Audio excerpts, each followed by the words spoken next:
बालाघाट में 6,69,000 किसानों को मिला 337 करोड़ का बोनस। बालाघाट में कांग्रेसियों ने काले कपड़ों में किया विरोध। और गटापायली में देवी जागरण की शानदार प्रस्तुति, देवी गीतों पर झूमे दर्शक।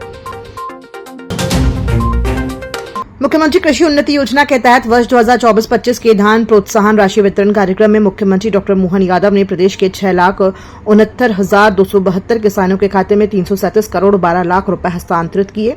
साथ ही बालाघाट में 244 करोड़ 52 लाख की लागत से 78 विकास कार्यों का लोकार्पण और भूमि पूजन किया गया। कार्यक्रम में नक्सल प्रभावित गांवों के 812 युवाओं को विशेष सहयोगी दस्ते में शामिल किया गया और 3,734 युवाओं को रोजगार हेतु नियुक्ति पत्र दिए गए। मुख्यमंत्री ने लाडली बहना योजना की राशि 1250 से बढ़ाकर 1,500 रुपए प्रति माह करने की घोषणा की। उन्होंने नक्सली गतिविधियों की समाप्ति और गौ संरक्षण के लिए सख्त कानून लागू होने की भी बात कही। कार्यक्रम में जिले के प्रभारी मंत्री उदय प्रताप सिंह, लोक स्वास्थ्य यांत्रिकी मंत्री संपत्ति उइके और विधायक गौरव सिंह पारधी शामिल हुए। जब मैं आपसे बात कर रहा हूं तो यहां पर कई सौगातें मिल रही है। लगभग 4,000 के आसपास 3,500 तो लोगों को नियुक्ति पत्र मिल रहे हैं। जोरदार अभिनंदन करो, उनकी जिंदगी का नया दौर आ रहा है। परिवार बढ़ता है, बच्चे बढ़ते हैं। ऐसे में बच्चे को अगर काम मिल जाए तो उसकी जिंदगी सुधर जाती है। लेकिन आज समय बदला है, आज कोई खाली हाथ नहीं है। हरेक को काम और हरेक के हाथ में अपने जीवन को बनाने की संकल्प शक्ति है। और बहनों के लिए भी कहा था हमने कि आपको 3,000 देंगे। जब 1,000 देना चालू किए और हमने सबने देखा 1,000 चुनाव के पहले, गए साल 1,250 और इस साल अभी रक्षाबंधन पे 1,250 दिए ही, लेकिन 250 रुपए बहनों को रक्षाबंधन के लिए दिया। आपका आशीर्वाद चाहता हूं, आपको प्रणाम करता हूं।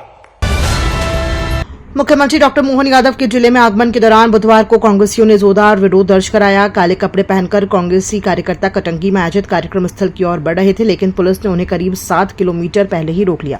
इस दौरान कांग्रेसियों ने जमकर नारेबाजी की। कांग्रेस नेताओं ने आरोप लगाया कि भाजपा ने चुनाव पूर्ण किसानों से 3,100 रुपए प्रति क्विंटल धान और 2,700 रुपए प्रति क्विंटल गेहूं समर्थन मूल्य पर खरीद का वादा किया था, लेकिन अब तक उसे पूरा नहीं किया गया।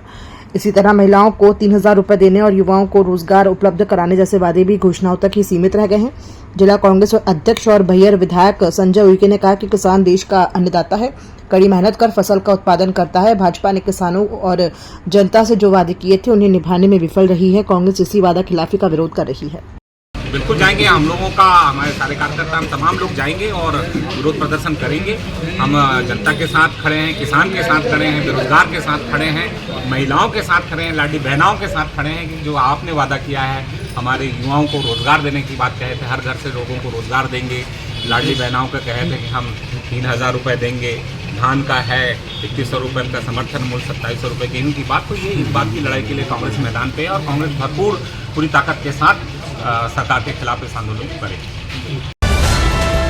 शहर के कालीपुतली चौक समीप स्थित उद्यान में नगरपालिका द्वारा भारत माता की प्रतिमा स्थापित किए जाने को लेकर विरोध का स्वर बढ़ते दिखाई दे रहा है। आदिवासी समाज संगठन की महिलाओं ने बुधवार को कालीपुतली चौक पहुंचकर इसका सांकेतिक विरोध किया। इस दौरान संगठन की महिलाओं ने कहा कि भारत माता की प्रतिमा स्थापित होने के बाद कालीपुतली चौक व उसकी पहचान हमेशा बने रहना चाहिए। एक दिन पूर्व मंगलवार को अखिल भारतीय आदिवासी महासभा राष्ट्रीय अध्यक्ष हीरासन उइके के नेतृत्व में कलेक्ट्रेट पहुंचकर कालीपुतली चौक में स्थापित गौड़वंशी बाला की प्रतिमा यथावत रखे जाने की मांग को लेकर ज्ञापन दिया गया था। बुधवार को आदिवासी महासभा के राष्ट्रीय अध्यक्ष हीरासन उइके व मध्य प्रदेश आदिवासी विकास परिषद महिला जिला उपाध्यक्ष संदेश सयाम के नेतृत्व में आदिवासी समाज की महिलाओं ने कालीपुतली चौक में एकत्रित होकर आदिवासी गौड़वंश बाला मड़ावी की जयघोष करते हुए उनका नाम और उनकी पहचान और उनके इतिहास को बनाए रखते हुए इस चौक का नाम न बदलने की मांग की है। साथ ही भारतीय पार्टी की ने स्टेटमेंट दिए हैं कि भारत माता की चौक में लग रही है, बाजू में लग रही है। हम सम्मान करते हैं, विश्वास के साथ हम सभी नारी शक्तियों का, भारतवासियों का, बालाघाट जिले के लोगों का विश्वास है, आस्था का केंद्र है। पर कल को कौन जानता है। यहाँ ये 2 फुट की है, 3 फुट की मेरी बाला चौक है और 15 फुट की भारत माता चौक बाजू में है। आज रेड बोर्ड को हटा दिया गया है। और आने वाले समय में बाला चौक जनता के आगमन के कारण इसको हटाया जा रहा है, तो इसका प्रमाण कौन देगा, इसका सबूत कौन देगा? क्या ये भारत माता की मूर्ति बन रही है तो भविष्य में बाला चौक नहीं हटेगी? ये भी इतिहास में गवाह रहेगा, इतिहास में अवगत कराएंगे। हम ये कहना चाह रहे हैं। अचानक मुझे मीडिया के माध्यम से पता चला कि यहाँ पर ऐसी सिचुएशन उत्पन्न हो गई है, यहाँ इसे भारत माता का यानी स्थापना होने वाली है, ऐसा मुझे पता चला। जब मैं यहाँ आई तो मैंने कहा कि हमारे जो काली पुतली चौक है, जो कि पहले बाला चौक कहलाता था, और सबसे मेन बात ये है कि ये हमारे आदिवासी गोंड समुदाय से इसका संबंध है, और हम नहीं चाहते कि यहाँ पर कोई भविष्य में भी, आने वाले समय में भी, यानी यहाँ पर ऐसी कोई चीज़ नहीं होनी चाहिए कि जो हमारे अस्तित्व को ख़त्म करे। वारासिवनी क्षेत्र के ग्राम गटापायली सार्वजनिक दुर्गा उत्सव समिति रानी दुर्गावती चौक में मंगलवार की रात स्टार म्यूजिकल ग्रुप बालाघाट का देवी जागरण कार्यक्रम आयोजित किया गया, जिसमें म्यूजिकल ग्रुप के गायक कलाकारों द्वारा देवी गीतों की सुमधुर प्रस्तुति दी गई। कार्यक्रम में महाकाली और सिंह पर सवार दुर्गा भवानी साईं बाबा की शानदार झांकी भी निकाली गई, जो आकर्षक का केंद्र रही।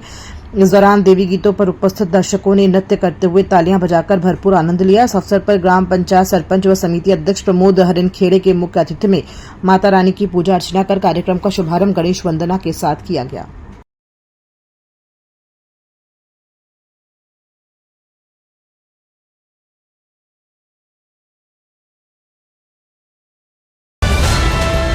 मुख्यमंत्री डॉक्टर मोहन यादव ने अपने उद्बोधन में क्षेत्रीय विधायक श्री गौरव सिंह पारधी की मांग पर अनेक महत्वपूर्ण विकास कार्यों की घोषणाएं की। उन्होंने कहा कि प्रदेश सरकार हर वर्ग और क्षेत्र के संतुलित विकास के लिए संकल्पित है। मुख्यमंत्री ने कटंगी सिवनी सड़क मार्ग पर खिड़की घाट में उच्च स्तरीय पुल, कटोरी भौरगढ़ पंचायत मार्ग, खमरिया बीसापुर कोडबी महके पार, कटेदरा मानेगांव बोपली कटेरा और दिगदा कोडबी मार्ग सहित नंदलेसरा अतरी मार्ग पर चनई नदी पर पुल और बिछुआ चंदाडो मार्ग पर पुल निर्माण, स्वास्थ्य सुविधाओं को सुदृढ़ बनाने के लिए कतरकना और दुधारा में स्वास्थ्य केंद्र निर्माण और नवीगांव, टिकाड़ी और लिंगा पोनार के हाई स्कूल का हायर सेकेंडरी में उन्नयन करने और कटंगी नगरी क्षेत्र के तालाब के उन्नयन कार्य हेतु 10 करोड़ रुपए की राशि स्वीकृत करने की घोषणा की। ये हमारा कमिटमेंट है कि जो कहा है वो करके दिखाते हैं। कटोरी से भोरगढ़ बाजार चौक ये पंचायत का कच्चा मार्ग है, इसमें कुमली मीरकपुर मुख्य मार्ग जिला मार्ग को जोड़ना है और आरडीसी मार्ग को भी जोड़ता है। बनाना चाहिए क्या इसको? तो मैं बनाने की घोषणा करता हूं, जोरदार अभिनंदन करें। नंदलेसरा से अतरी के बीच चनई नदी पर एक पुलिया बनाना है। इसके माध्यम से 4 किलोमीटर के इस दौर में चनई नदी पे पुराना रपटा है और वर्षा ऋतु में डूब जाता है और भारी दिक्कत आती है। अब इसमें 165 मीटर का लंबा नवीन पुल बनाना है, 10 करोड़ की लागत है। बनाना चाहिए क्या? तो बनाने की घोषणा करता हूं, जोरदार अभिनंदन करें।